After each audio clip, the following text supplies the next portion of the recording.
राम राम जी। मैं आपका अपना भाई गौरव चौधरी। और भाई आप सोचोगे मैं वर्दी में क्यों, क्योंकि मेरी क्लास थी और मैं अभी क्लास से आया था। तो बहुत टाइम से मैं सोच रहा था एक वीडियो बनाऊं। मोस्टली मतलब जो कमेंट्स थे वो इसी के बारे में थे कि स्ट्रेटजी क्या होनी चाहिए और बुक्स क्या होनी चाहिए, कौन सी बुक्स आप रिकमेंड करोगे पढ़ने के लिए। तो चलिए वीडियो को शुरू करते हैं। और ज़्यादा इलेबरेट नहीं करूँगा, मैं वीडियो को कोशिश करूँगा कि आपका भी ज़्यादा टाइम वेस्ट ना हो और मैं जल्दी इस वीडियो को कंप्लीट कर दूं और बहुत छोटी वीडियो रहे। देखिए स्ट्रेटजी ना, मैंने पहले भी वीडियोस में बताया आपको, आप मेरी और वीडियोस देखना इसी चैनल पे। तो स्ट्रेटजी कभी भी सबकी एक जैसी नहीं हो सकती, सबकी अलग अलग है।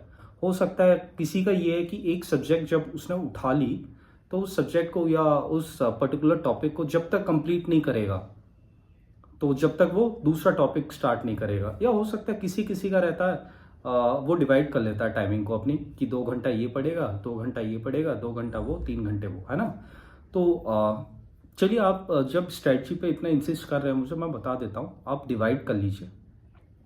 डिपेंड करता है, अगर आपकी तैयारी बेसिक से है तो आप डिवाइड करके ही पढ़िए। और अगर ऐसा आपने बेसिक्स आपके क्लियर है, आपने पहले भी तैयारी कर रखी है, तो आप अपने टॉपिक्स को लेके चलिए। तो आप फोकस करिए, टॉपिक्स को कंप्लीट करिए। 24 घंटे आपके पास है। 24 घंटे में एटलीस्ट 12-13 घंटे तो या 10 घंटे तो मिनिमम निकालिए आप पढ़ने के लिए, क्योंकि बहुत टाइम होता है। अपने हिसाब से स्ट्रेटजी बनाइए आप, किसी की सुनी सुनाई स्ट्रेटजी पे मत चलिए। तो फिर बात आती है मॉक टेस्ट का। बहुतों ने पूछा था कि भैया मॉक टेस्ट कैसे दिए जाएं। देखिए मॉक टेस्ट को देने का सही तरीका है, पहले तो आप ये इंतज़ार मत करो कि यार पहले मैं अपना पूरा सिलेबस कंप्लीट कर दूं और फिर मॉक टेस्ट दूंगा, क्योंकि वो सिलेबस हमारे अंदर से वो फीलिंग आती ही नहीं कि हमने सिलेबस हमारा कंप्लीट हो चुका है। और ना हम मॉक टेस्ट दे पाते। और मॉक टेस्ट हम जब ही देते हैं जब एग्ज़ाम आने को होता है और उसके 10-15 या 1 महीने पहले। और जितने मॉक टेस्ट देने चाहिए उससे बहुत कम मॉक टेस्ट दे पाते हैं। क्योंकि आजकल क्या हो गया ना, एग्जाम, आपको पता है एग्जाम का डिफिकल्टी इतना नहीं रहा, लेकिन वो फियर ऑफ एग्जाम है ना, वो इफेक्ट कर देता है आपकी परफॉर्मेंस को एग्जाम में। तो जो वो फियर है ना एग्जाम का, वो जाएगा मॉक टेस्ट से। क्योंकि मॉक टेस्ट का आप देखोगे जब से टीसीएस ने पेपर लेने लगा है। मैं अभी देख रहा था सीजीएल का, मैंने एग्जाम देखा जो 26 अक्टूबर को हुआ था। तो उसका भी लेवल ऑफ डिफिकल्टी नहीं था, बट जो फियर ऑफ एग्ज़ाम था, मतलब नर्वसनेस और ये सारी चीज़ें इफेक्ट कर देती हैं। तो इसलिए उसके लिए मॉक टेस्ट दीजिए। और मॉक टेस्ट का सही तरीका क्या है, आप संडे को, हर संडे को रख लीजिए कि आपको एक मॉक टेस्ट देना ही है। और मॉक टेस्ट देने का कोई फ़ायदा नहीं है अगर आपने एनालिसिस नहीं करा। मॉक टेस्ट दीजिए, उसका एनालिसिस भी उसी दिन करिए, मतलब 3-4 घंटे दीजिए मॉक टेस्ट को। मॉक टेस्ट भी दोगे आप 2 घंटे का, फिर एनालिसिस भी करोगे उसका, तो 4 घंटे तो मिनिमम लग ही जाएंगे आपको। और एनालिसिस में ये देखिए कि जो आपने टॉपिक कंप्लीट कर लिया है, अगर उसके भी क्वेश्चंस नहीं बन पा रहे हैं तो उसका देख लीजिए क्या आपने वो पढ़ा है या नहीं, और उसे दोबारा रिवाइज कर लें टॉपिक को। और उसके किस पार्ट से क्वेश्चन आ रहे हैं जो आपसे नहीं बन पा रहे हैं, और आपको भी पता चलेगा आपने किस हिसाब से वो टॉपिक पढ़ा है और क्या आपसे बन पा रहे हैं या नहीं, है ना। और मार्क्स का मत देखिए आप, मार्क्स कितना भी आए, क्योंकि हर कोई प्रिपरेशन करने वाला जब प्रिपरेशन अपनी स्टार्ट करता है, हर एस्पिरेंट, तो उसके मार्क्स हम बहुत कम आते हैं स्टार्टिंग में। लेकिन फिर वो अपने आप, जैसे आप तैयारी अच्छी होती जाएगी आपकी, तो मार्क्स भी बढ़ते जाएंगे। और अब बात आती है मॉक टेस्ट ले किसके। देखिए मॉक टेस्ट आप किसी के भी ले सकते हैं। मैंने तो टेक्स्ट बुक का लिया था, और मैं किसी भी एग्ज़ाम के लिए, चाहे वो सीजीएल हो चाहे वो यूपी पुलिस हो, किसी भी एग्ज़ाम के लिए टेक्स्ट बुक का मॉक टेस्ट अच्छा है, क्योंकि आपको प्रीवियस ईयर क्वेश्चन पेपर मिल जाएंगे और सेक्शन वाइज मिल जाएंगे। उसमें फ़ायदा क्या, और हालांकि मैंने किसी और के नहीं देखे, लेकिन टेक्स्ट बुक में क्या है, सेक्शन वाइज है और टॉपिक वाइज भी क्वेश्चंस है। तो आपने कोई टॉपिक एक कंप्लीट कर लिया तो आप उसके टॉपिक वाइज क्वेश्चंस लगा लीजिए, 10 या 20 होते हैं और टाइमिंग के साथ चलते हैं। तो आपको एक पता चल जाएगा कि आपका टॉपिक कैसा कंप्लीट हुआ है ना। तो मुझे लगता है आप टेक्स्ट बुक का ले लो, क्योंकि हालांकि मॉक टेस्ट तो और भी हैं, अंकित भाटी सर का, आप उनका भी ले सकते हो, उनके भी मॉक टेस्ट हैं। और भी एग्जाम्पोर है, उसके भी मॉक टेस्ट ले सकते हो। लेकिन अगर आप मुझसे पूछोगे तो मैं तो टेक्स्ट बुक रिकमेंड करूँगा मॉक टेस्ट के लिए। और ये टेक्स्ट बुक की कोई स्पॉन्सर वीडियो नहीं है, स्पॉन्सर नहीं कर रहा। ये बिल्कुल जो मुझे लगता है मैं वो बता रहा हूँ। आपने क्योंकि पूछा कि मैं क्या रिकमेंड करूँगा, तो मैं टेक्स्ट बुक रिकमेंड करूँगा। क्योंकि टेक्स्ट बुक में फ़ायदा क्या है, आप एक टॉपिक कंप्लीट करके उस टॉपिक वाइज क्वेश्चंस आप उसमें लगा सकते हो। 15 या 20 मिलते हैं और मार्क्स भी मिलते हैं, शायद रैंक भी उसमें शो होती है। तो अब बात आती है, आपको मैंने मॉक टेस्ट का तो बता दिया, फिर बात आती है एग्ज़ाम की। एग्ज़ाम के लिए बुक्स कौन कौन सी फॉलो करें, है ना। तो सबसे पहले जीएस की बात करते हैं। देखिए जीएस का मैंने आपको बता दिया।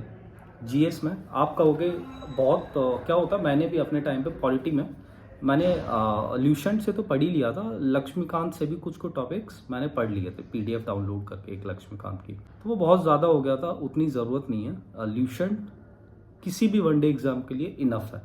देखिए अब ल्यूसेंट को पढ़ने का तरीका क्या होना चाहिए आपका।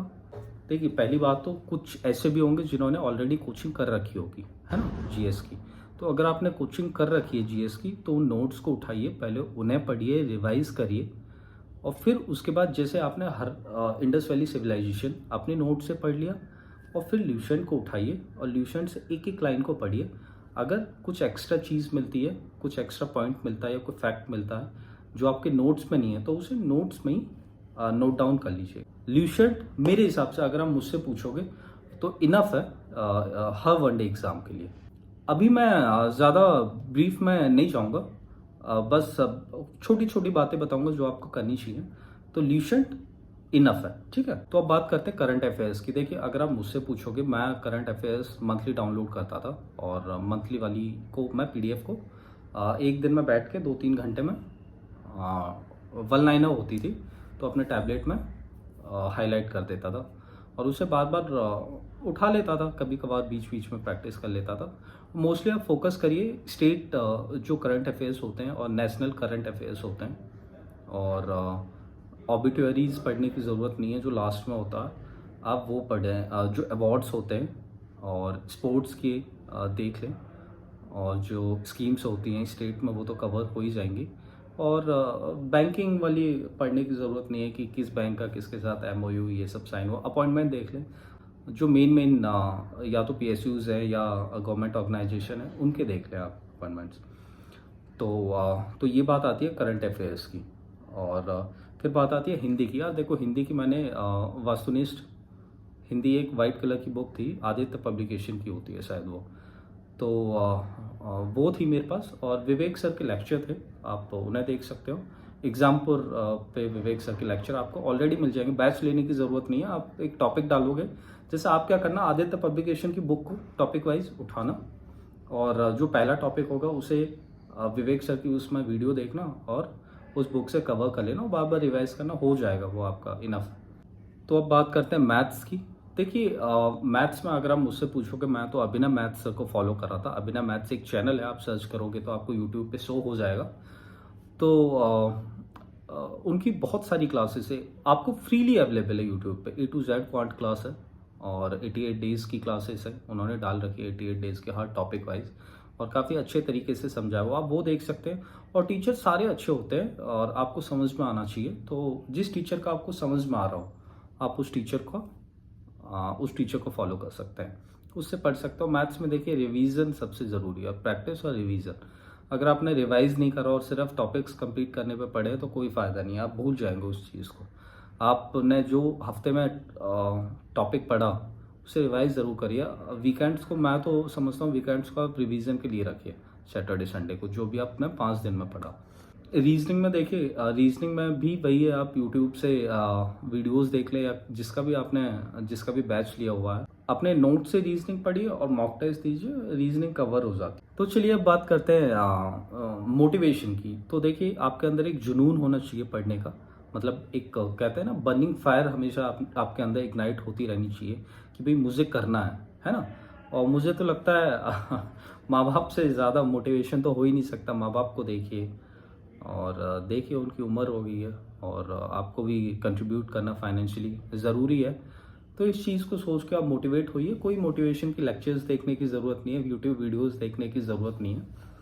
और एक जुनून रखिए और ईमानदारी से मेहनत करिए। ये नहीं सिर्फ माँ बाप को खुश करने के लिए और ख़ुद की संतुष्टि के लिए कि हाँ भाई मैं तैयारी कर रहा हूँ, और सिर्फ किताब उठा लेते हैं और थोड़ा बहुत पढ़ लेते हैं। तो ऐसा मत करिए, ईमानदारी से मेहनत करिए, क्योंकि एक साल में सिलेक्शन ले लीजिए, वरना फिर खींचने से तो कोई मतलब नहीं है। खींचने को तो फिर आप 4-5 साल खींचते ही रहो। भाई मेरी तरफ से तो यही है कि आप बहुत अच्छी पोस्ट अचीव करें और बड़ा सोचें और अच्छी पोस्ट अचीव करें। और चलिए गुड लक, और कमेंट सेक्शन में कमेंट करिएगा कि आपको और आपके क्या डाउट्स हैं, तो मैं उन्हें कवर कर दूंगा। मेडिकल के भी बहुत सारे डाउट्स लड़के पूछते हैं, तो मेडिकल के लिए मैं एक अलग वीडियो बना दूंगा। बस अभी इस वीडियो में इतना बता देता हूँ कि मेडिकल कोई टफ नहीं होता, बहुत लीनियंट होता है यूपी पुलिस का। बस आपकी ऐसी कोई डिफॉर्मिटी नहीं होनी चाहिए, मतलब अपंगता नहीं होनी चाहिए जिससे आप ड्यूटी ना दे पाए। ज़्यादा टेंशन इतना सोचिए मत, अपना पढ़ाई पे ध्यान दीजिए। मेडिकल बाद की बात है, वो बात का एंड का प्रोसीजर है। और हाँ यार, खुश रहना बहुत ज़रूरी है, और ये नहीं कि अपना प्रिपरेशन कर रहे हैं और डिमोटिवेटेड फील करें। खुश रहिए, मस्त रहिए, अपना फैमिली के साथ समय बिताइए अगर आपका यार दोस्त नहीं है कोई। तो चलिए मिलते हैं अगली वीडियो में। शुक्रिया, जय हिंद।